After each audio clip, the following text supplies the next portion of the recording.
Hey everybody, welcome to the very last vlog of the 30-day challenge that I have been doing. Granted, it has not been a subsequent run, but I am just so proud of myself for doing 30 days. Or doing 30 vlogs. I really like I began it in July. And for me, it was something that I just wanted to do because I wanted to just put myself out there and create more video content, create more long form content. I am a long form content girly. I love it, even though I will do TikTok videos, even though I prefer videos. But it just shows the evolution of when I used to be just a written type of content person, where that was the only way that I felt like I could express myself. And now, when I want to share more of my teaching, share my different insights, share my different learnings, I love doing videos. I absolutely love it. And so I'm super excited today that I get to do my 30th one. And I'm still thinking about how I actually want to structure my vlogs going forward. It is something that I've learned to love. And so, even though I won't do one every single day for you, I think I will probably do a weekly one, right? And it's something super short, sweet, something that I can do. But it's something that I have learned to love and kind of stretch myself in this different way. And for today, I really want to hone in on the last client session that I had. We just had our closing ceremony, and I thought it was so beautiful being able to hold space. I often talk about the behind the scenes of, running a business, being an entrepreneur, all those different things. Um, but I really want to focus in on the privilege that I get and how it's such an honor to be able to be trusted with someone's journey, being able to guide someone, being able to impart different tools, different wisdom, different insights that I see. Because initially I wanted to do just coaching, right? But when you talk about becoming a mentor, it's someone who's able to share their experiences with you and maybe help you navigate that way for you. Ultimately, at the end of the day, it's about you learning how to trust yourself more. Because oftentimes when I work with women, I do see similar patterns. I do see similar upbringing. I do see similar challenges. I do see similar desires and visions. And so that's why for me, I really help a specific type of woman. And it's really about the maturation and becoming more of who you are. And I know so many people talk about it in the vein of coaching, but I meet women through different phases of their life, and they're usually in a transition, whether it's them wanting to leave their job because they find that their job is so unfulfilling, whether it's them having left a relationship that happened to be toxic and now they want to create, like, better patterns for themselves, choose differently, or it's someone learning or to have their own voice, how to trust themselves because maybe they already have a relationship, maybe they're already okay with work, but there's something within themselves where it's like they need to look back at what happened in their upbringing. And so by working with me, we get to look at that and we get to see how has it affected their life and becoming who they truly are in terms of being able to stand on their own 2 feet. And so those are the three different types of women, different transitions that I often help people with. And, with like every time I have a last closing ceremony with a client, it's typically 90 minutes. And we go over our reflection of what has transpired in this evolution and journey of who you are. And it's not all roses when someone comes to me, it's like when they actually need help. And they really, like, ultimately at the core of it is really learning how to love themselves, how to love themselves so much, how to gain that confidence, how to raise their self-worth in order for them to actually do the thing that they want to do. Because oftentimes there's so much outside noise, whether it's from a parent's voice, whether it's from maybe an old colleague or an old boss or someone at, school when you were little, but there are those just inside voices that tell them maybe they aren't good enough, or tell them, hey, you need to suppress who you are, or hey, you actually don't have any needs because I'm not going to actually listen to you because you're not important enough. And so there is this inner critic, there's this inner judge that happens to come up a lot of the times where you start to mistake and you start to blend that voice for your own. But through working together, we start to realize that that is not your own voice, and that is something completely separate from you. And we learn to supplant it. We learn to replace it with a loving voice. We learn to awaken the mother within each of us and learn what it's like to love ourselves completely. So whether it's recognizing the things that make you beautiful, whether it's learning to connect to your body, whether it's creating a spiritual practice in the morning. Like each time I work with a client, it's so unique to them based on what they need. I mean, I told you there are three different types of, phases usually that people come to me with, whether it's, romantic relationships, whether it's learning to love themselves more, or whether it's learning to work on relationships with family, or whether it's learning to actually leave their job or find something that's more fulfilling to them. And so oftentimes it's like in either of those three buckets.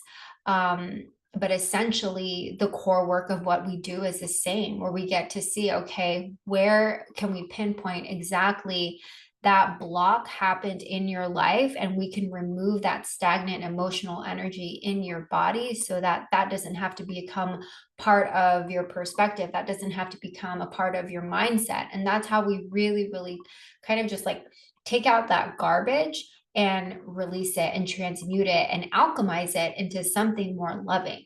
And so it's this beautiful process where I get to see people really change. And I feel fortunate and I feel so lucky and honored that they choose me to get to walk with them, on this journey, because sometimes, it's a very intimate setting and they're sharing things that might not be shared with other people, right? And they're entrusting me with that. And I take it very, very seriously. And so the beautiful part is that throughout this evolution, we get to see that from two perspective. From someone not even being able to trust who they are or pinpoint or map out how they feel in their body, to someone saying no and not feeling guilty about expressing their needs, or not wanting to go to an event, or not wanting to like do something because it's what society wants them to do.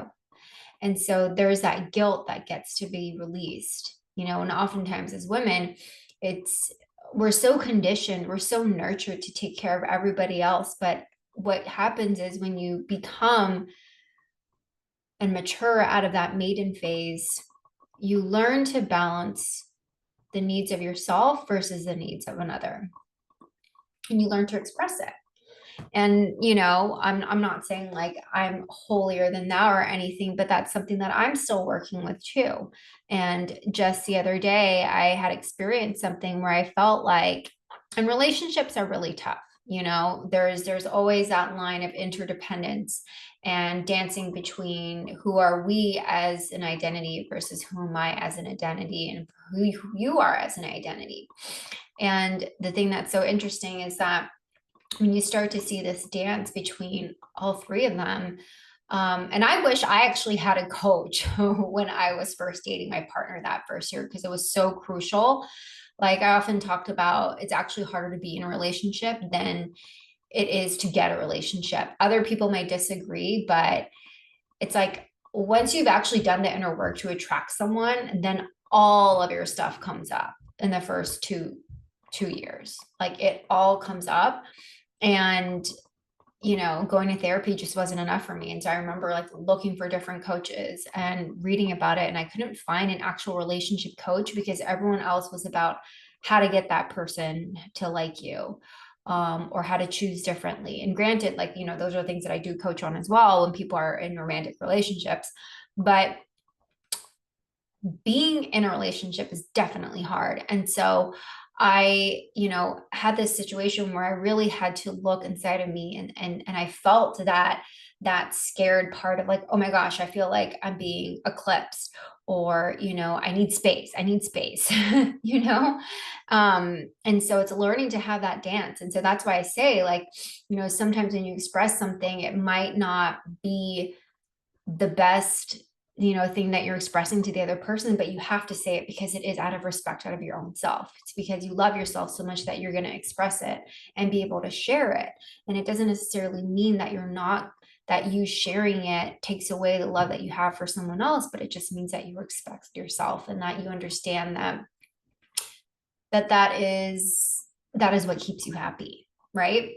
And so towards the end, like obviously, like in the last ceremony, we do a whole reflection, we have cacao, like all this thing. Is just this beautiful ritual that we have to just really honor the person. And what I really do is I love upholding this mirror of really, really showing them and showing the light sometimes, because when we do work together, it's it's not all roses. People don't come to me feeling amazing. It's like, how do I get there? How do I become confident? How do I have self-worth? How do I get to the place where I can use my own voice and not be scared? How do I get to the point where I can be alone and be okay with that? How do I get to the point where I can do the deep inner transformational work and not be scared of my own shadows? Because a lot of the times, when in order to get to self-love, you really have to understand and love the holistic part of you. That's why I like to bring in the Tantra concepts and philosophy, because, and the way and being in practice and rituals of that, is because what it really shows you is that there is no polarity, that everything is all the same. And so you learn to ride the waves, because it's so easy to disassociate and disconnect from your body and really think that, like, I just don't want to feel this. And I used to be like that. I remember, like, my feelings were too big for my body and I didn't want to feel any of it. And so that's what I did. I really numbed myself for a long time, whether it was through, different vices, or just trying to not be present, but that's what was there. And that is something that I do notice with people that I work with. And so what we do is we build this buffer, we build this container, we build this nurturing reservoir to allow them to know, like, hey, I can feel everything. Hey, I know how to handle things. Right. And so it's that embodying of the wise woman. It's embodying the wise woman in that sense, that the wise woman is able to have that higher perspective and know that nothing bothers her because she's seen it all. And so even though you might not have reference points, you learn to build and uphold your nervous system to regulate itself so that you can handle anything. And that's what we do with EFT tapping. When we look at the emotional obstacles, when we look at these emotional, like, core wounds that are really, really holding back. And so what ends up happening is just this person who is able to come out of this darkness, right? I feel like it's just this image of, like, the rising phoenix, where literally you put yourself in the pyre and you really burn and release anything that doesn't serve you, so that you can actually be born anew. You can be born for fresh. And I worked with this client for 9 months, and so it was really interesting that, the totality of the 9 months, and being able to be born anew. And so, and I also want to point out the wise woman. The wise woman is also not afraid to go into the depths of her soul to reach her enlightenment. She's not afraid. She's unafraid of things, right? Always questioning things. And so how can you bolster up that courage to face the things that scare you? And when you face the things that scare you, when you kind of, I don't want to say grow beyond your comfort, or like what they talk about, like growth edges. And it's not about pushing it, but it's really learning to see within yourself, where can you grow alongside it? Where can you grow with it? How can you expand it even more? This image of crowning like just came into mind, because I'm thinking a lot of womb and women and all of that stuff. But allowing yourself to expand, not pushing, but expanding, right?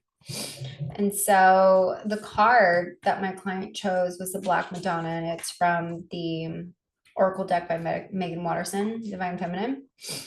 But this is the beautiful Oracle card. I'll link it in the video notes. When your soul selects her card, for millennia, the body, the earth, all forms of matter have been devalued and misunderstood. The dark has been so vilified.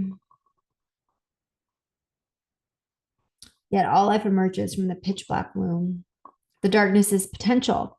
It's crucial and the elemental stage we must all go through to create new or more life. The Black Madonna is the emblem of deep wisdom, the profound consciousness that is inherent in all things, all living and created things are energy. The body has wisdom, the earth has wisdom, and the pain we experience as human contains deep wisdom.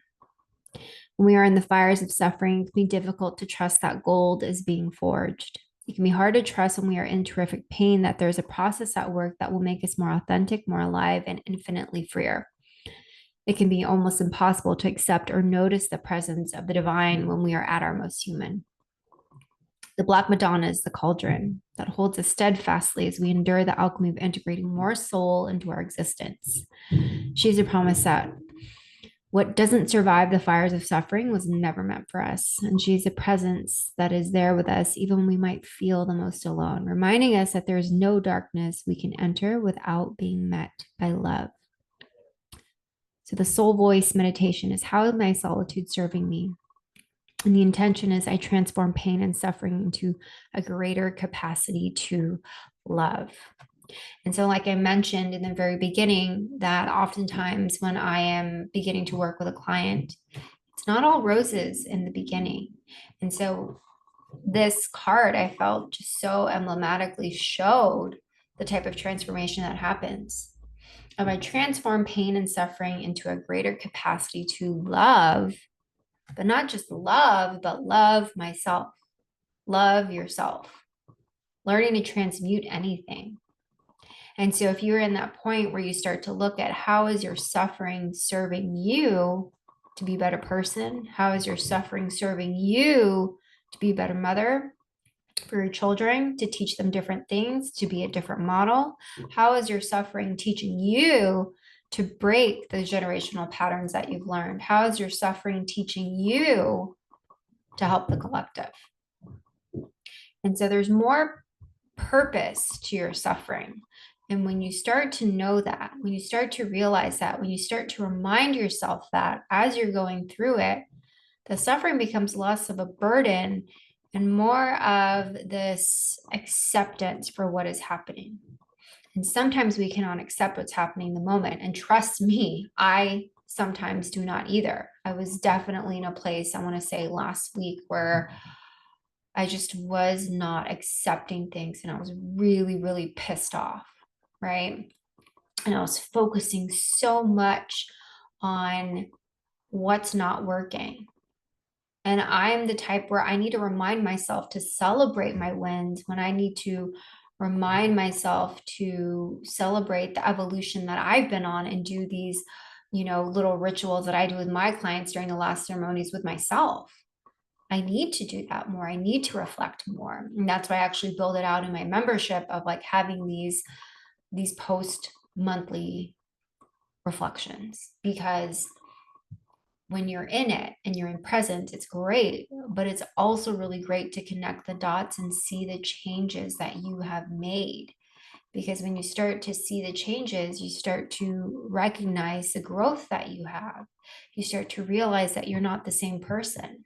And you start to develop this pride that you have in yourself. And it doesn't come from the arrogance of like, well, I'm better than you, but more of, I'm actually proud of myself for doing these things because I know it was really hard.